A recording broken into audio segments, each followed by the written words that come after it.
మీరు లోకానికి ఉప్పు అయి ఉన్నారు అంటలో ఏంటి?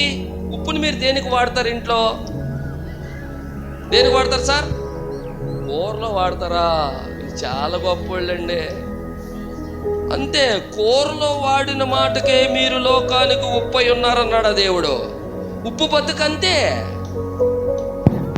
ఉప్పుకున్న సొగసు అంతే. ఏమండి మీరు దేనికి వాడతారు? కూరకనా?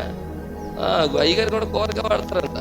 అలా అనుమానంగా చెప్తున్నారు. ఇడు ఏమంటే ఏమంటాడు, ప్రమాదంగా నీడనేసి.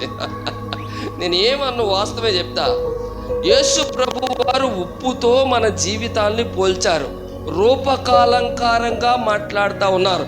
ఆయన అలంకారంగా ఎందుకు మాట్లాడతాడంటే విషయాన్ని వివరించడానికి. మీ ఊళ్ళో ఈడు బండోడు అంటే మీరు ఏమంటారు? ఎలాగ అర్థమవుతుంది మీకు? ఈడు బండోడు అన్నాను అనుకోండి, ఏమర్థమవుతుంది? ఈడు మొండి ఎదవనో, లేకపోతే లావుగా ఉంటాడనో, లేదా టెంగరాసలు వేస్తాడనో కదా. ఈ కాకిలా ఉంటుంది అంటే ఏముంటుంది? ఎందుకు నేను ఉపమానాలు మాట్లాడుతా ఉన్నాను. కాకిల్, ఈమె కోకిల్లా వాడుతుంది అంటే ఏంటట?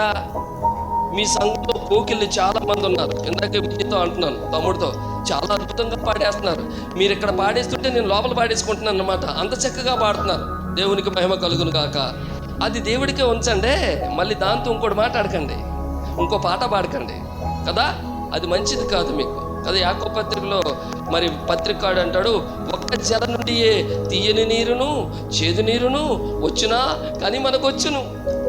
మనం ఆదివారం ఒక భాష, సోమవారం ఒక భాష. ఇక్కడ స్తోత్రబలి స్తోత్రబలి స్తోత్రబలి అంటాడు ఆదివారం. బయటికి వెళ్ళి బాహుబలి బాహుబలి అంటాడు. అది నోటితోనే. ఇక్కడ ప్రైజ్ లార్డ్ బ్రదర్ అంటాడు. ఇక్కడ బయటికి వెళ్ళి నవ్వుతున్నారంటే చెప్పలేకపోతున్నారు మీరు పాపం.